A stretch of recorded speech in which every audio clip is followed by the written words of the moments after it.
But all we got to do is just focus on getting that first down. Let's focus on getting that next thing. So we in this rhythm series, right? And we talking about rhythms. I don't know. Every time I hear rhythms, I just hear rhythm in my head. But we talking about rhythms, and I was thinking about like what's a good. There's so many spaces in the Bible, so many people that display this type of focus where they did the same thing daily. And when it was time for crisis to rise up, they just did the same thing they had already been doing and ended up getting the best results. So I thought about the story of Daniel. Y'all know Daniel in the lion's den? We all know the story, but it's not just about the lion's den. I'm going to read. Matter of fact, open your Bibles to Daniel 6:10 through 11. I'll give y'all a quick second to do that. Like most of us hear this, man, we want to hear, we look for that extraordinary moment. But Daniel didn't become faithful till he was faithful long before the lion's den. So Daniel 6:10 through 11. When Daniel knew this was about to happen. He knew that the document had been signed. He went to his house where he had windows in the upper chamber towards Jerusalem. He got down on his knees and prayed 3 times. He got down on his knees 3 times a day and prayed and gave thanks to God as he had done previously. I want that statement right there to stick out, as he had previously done. Right? So this is the part where after, and I'll tell the story in a second, but as he had previously done. We're gonna lean into that point right there, right? These men came by agreement and found Daniel making a petition to God.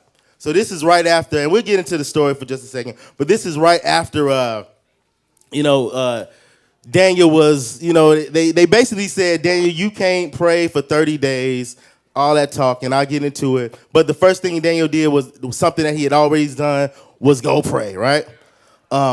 Before the den, there was discipline. Before Daniel was in the lion's den, there was discipline. Before anything dangerous happened, there was devotion, right? Look, Daniel's faithfulness didn't show up in a moment of crisis. It showed up because of what he had been doing all along. His habits, his preparation, his consistency. That's what kicked in. Has anybody ever been caught off guard where you was like, man, if only I had been consistent with that one thing. Dang. If only I was consistent with that budget, I wouldn't owe this much right now. If only I was consistent with eating right, I wouldn't have to go to the doctor. Dang. I'm gonna take y'all back into a time in my life where I got caught off guard. Y'all know I got stories for days. 3rd grade. Somebody say 3rd grade. It's always 3rd grade for me. That was a pivotal year in my life, 3rd grade. So we used to do this thing called, I don't know if they still do it. Some schools still do it. It was called oral reading. Y'all remember that?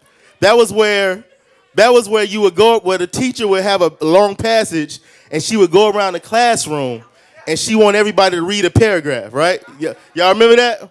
Now, I was a decent reader, but I didn't read. I wasn't into it. So I could put words together, but I couldn't flow. Like I wasn't in my bag like that. Yeah, I wasn't. Yeah, my fluency wasn't there yet because I didn't practice, right? So she would go around. That's when the teacher would go around the room. Everybody would have, we all got to follow along. Now the people who were ready, they was chilling because they knew when this day came, they boom, boom, boom, boom. Me, I knew I wasn't ready when it came my time. So what did I do?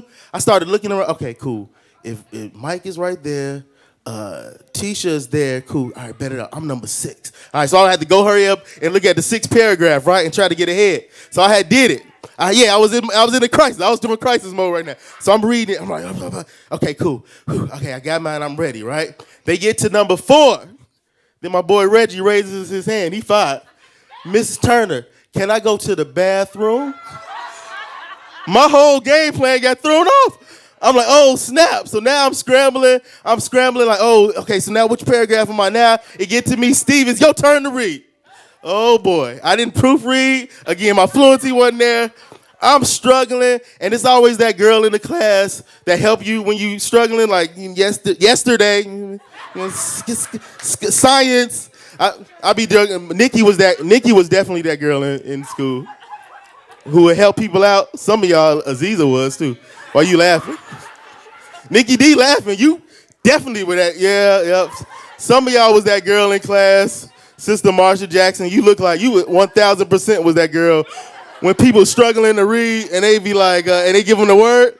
Anyway, I wasn't ready. Crisis came. Young Steve wasn't ready, y'all. So what happened? I got embarrassed and blah, blah, blah. But it wasn't that I didn't know how to read. It wasn't that I was behind. I just didn't work on it. It wasn't a daily practice. So when that little moment came, your boy wasn't ready. Let's get into the story of Daniel in the lion's den real quick. We all know the story, but it's funny. This is one of those stories, a lot of stories, but this is one of those where we think of it and we think old Bible, Sunday school, the lady with the felt stickers and these smiley lions. But no, this is a real story. This is a real story. Daniel was a grown man in an unforgiving empire. Wow, that sounds almost familiar. Surrounded by powerful people who was threatened by his integrity. They searched his life for a weakness and found none. No corruption, no shortcuts, only devotion to God. So they created a law to trap his faith, forcing him to choose between obedience to God and the king's alliance, or the king, right? Daniel could have taken these 30. So basically right here, they saying, Daniel, you can't pray for 30 days. You can't pray to your God for 30 days. Now, Daniel, 83 years old, actually, he been praying his whole life. He could have easily been like, you know what? I'm going to just take these 30 days off, take one for the team. When 30 days come back, I'll resume, right? Daniel like, no, I've been doing this for 30 days. I'm going to continue to do it, right? When Daniel hears this decree, he doesn't hesitate or adjust his life to survive. He goes home, opens his window, kneels and prays 3 times a day as he had always done. Then he was arrested, lowered into a dark pit filled with hungry lions. This wasn't Mufasa. They weren't singing Hakuna Matata. This wasn't the Cowardly Lion singing Ease on Down the Road. These were some real, legit beasts. Real lions. They sealed them away. The king spent the night restless and afraid. Yet Daniel endured the night in silence. He was chilling. At dawn, the king runs to the den in desperation and calls out, only to hear Daniel's voice. I love this part. Only to hear Daniel's voice calm and declare, my God has sent his angels to shut the mouths of the lions. What? He was chilling. And he said, my God has sent the angels to shut the mouths of the lions. The true miracle isn't that Daniel, and that's it, clap it up for Daniel's story, a little piece of it. But in this story, the true miracle isn't that Daniel lived. It's not that Daniel, he lived and that was amazing. It's not even that the lions got their mouth shut, even though he said it really calm and cool. It's that Daniel's faithfulness and him doing exactly what he had already done had led to that moment. He didn't panic in the moment. If you really read it, it shows that he was calm that whole time because he had been practicing the same thing over and over and over and over again. Daniel's rhythm, Daniel had prayer as his rhythm. Nothing crazy, just daily prayer. Daily prayer. So that when the crisis came, y'all ever just daily, doing it daily. Wax on, wax off. Y'all remember? Y'all know what that is? Karate Kid? Or Pick Up the Jacket. Y'all remember that? He just did this. Matter of fact, run that clip. Help me out, young Jaden Smith. Oh. New school. So basically, Mr. Hahn, what I'm trying to say is, well, you know. Hand it up. Okay. All right, but now. Take it down. You just. Take it down. Put it on.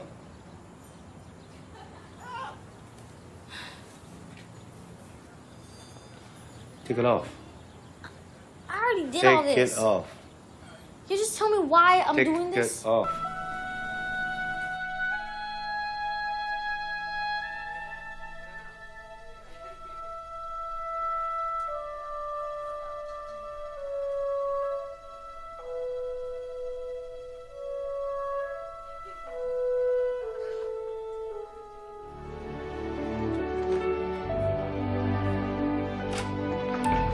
Hey! So how did it go? What'd you learn? Nothing.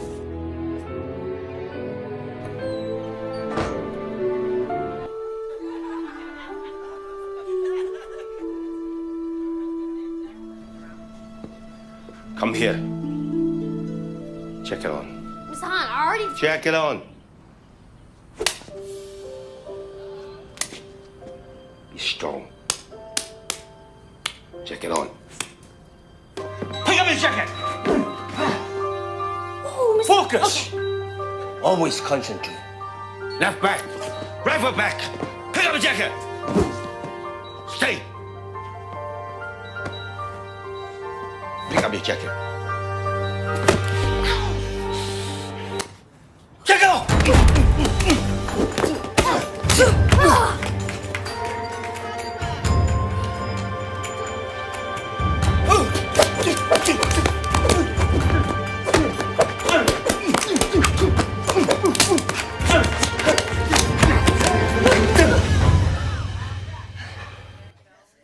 Hey, did y'all catch that? Did y'all catch that? Something that's a daily practice, right? Daniel's strength didn't come in the den. He didn't all of a sudden wake up and have the strength to pray like that. It didn't come from a last minute prayer. It came from a long-term pattern. Day after day, year after year, he trained his heart to turn towards God. When fear showed up, faith didn't have to get all of a sudden have to pull from somewhere. It was already there. When it feels repetitive in preparation, or what feels repetitive in preparation becomes reliable under pressure. What feels repetitive in preparation becomes reliable under pressure. Prayer was, and I'm going to get through these points quick. Prayer was Daniel's first response, right? Daniel didn't call a meeting. He didn't start a campaign. He didn't go walking around looking for people. His first response was prayer. Daniel knew that the law was signed. He was up to date. He was the man. He knew exactly what was happening. He could have ran and did all this. He went straight to what he had always done, right? This reveals his deepest, it says, your first response reveals your deepest reliance. That means your first response in a crisis. That's why some people, when a crisis first kicks off, the first thing they go to is what? A bottle. The first thing they go to a girl. First thing they go to social media. First thing they go to is I don't know. But before we go to our phone, let's go to our faith. Is what I'm trying to get at, y'all. The Bible says, "Seek ye first the kingdom of God." We control our obedience. This is point 3. I'm sorry, I'm just flowing, y'all. So if you're in the back and keep up or not, we control our obedience, and God controls the outcome. Right? He trusted that his obedience. He trusted that if I just be obedient. I think Liv was even hitting at this with her song, right? Yeah, just move, right? So often we want to know what the outcome is going to be. God ain't asking us to worry about the outcome. Sometimes it might be this big miracle. God might make the blind man see. God might make you float. I don't know, whatever you're praying for. God will do it. Sometimes God may say no. You know, even though a God no is really a yes, because God knows what's best. His ways are better. But all we have to do is take that first step. All we have to do is be obedient, right? We don't always know what God's answer is going to be. Let's keep moving. Y'all good? Let's jump to point 4. The den didn't change Daniel. It revealed who he was. Woo! The den didn't change Daniel. It revealed who he was. Pressure has a way of unlocking our character, right? They say you all heard the term pressure bust pipes. You know, so the den didn't change who Daniel was, right? What you consistently practice in private is gonna surface in the public, right? This is the part I love though. God sent his angels to shut the lion's mouth. God didn't suddenly show up. He honored a life that was already aligned with him. Trials don't define you, they reveal who you've been becoming. Are y'all keeping up? Are y'all catching this, what I'm saying? Let's be consistent, y'all.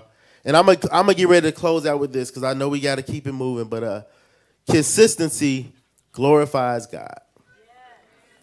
Daniel is delivered. The king is shaken. God is magnified. Daniel's faithfulness didn't just save his life. It shifted a nation's perspective of God. Y'all, we living in a time now, honestly, where we living in a time where we need God more than ever before. And I'm going to be honest, man. We living in a time where the brand of God and church is suffering right now. And I truly believe it's because we've been inconsistent over the years. God's people have been inconsistent over the years, right?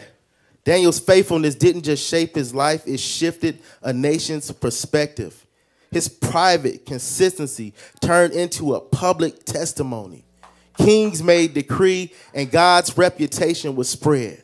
All because of what he did every day. Go to his room. Get in that closet. Go to his room. Get in that closet. He prayed. I'm sure after 80 years, he's 80 years old, 83 years old. I'm sure he saw when prayer was the hot thing to do and everybody had on the prayer t-shirt. And I'm pretty sure he saw when prayer was whack and weird and people looked at it like it's a waste of time. I'm sure he saw his prayer requests come through and God blessed him and blessed him, his family. And I'm sure he saw sometimes where the prayer it felt like the prayer didn't get through, right? But he did it every single day. This is 80 years of prayer, 80 years of doing the same thing over and over and over again. And the act of prayer is one of the most powerful things we can practice daily, because when trials come and we go straight to prayer, things change. God begins to move. God begins to show up, and God's strengthening us even when we not even realize we're being strengthened. God is through prayer, through this daily prayer, God is giving you strength to conquer stuff that you don't even realize he's giving you strength to conquer, because you've been doing it every day. My grandparents, they pray every day. And I even did a song for my grandfather is 96 years old and my grandmother is 94, 93, 90. And they every single day they pray. And I truly believe that because of their prayers, I'm even here today. I'm pretty sure because of their prayers, my family is here today. Every day. We practice this every day. We're going to look up and it might be trials you didn't even know happened because you've been in your prayer closet. Make some noise for that, y'all. And I'm going to close with this. Here's the truth. The lions didn't make Daniel. The lions revealed him. What he had been practicing, what he had been repeating in private became his strength in public. That's how rhythms work. What you do every day, prayer, reflection, obedience, creates a beat in your life that carries you through storms. Faith isn't just a one-time, one thing fits all. Faith is a rhythm. Prayer is a rhythm. And faith has a beat. Y'all saw what I did right there, rhythm and beat. It says the rhythm of your choices, your daily choices, even the small ones, ordinary ones, shape how you respond when pressure comes. So today, we're going to get into these topics, these questions, and I want you all to answer it, and let's have some fun, y'all. That's my message for today. That's my table talk. Shout out to Daniel.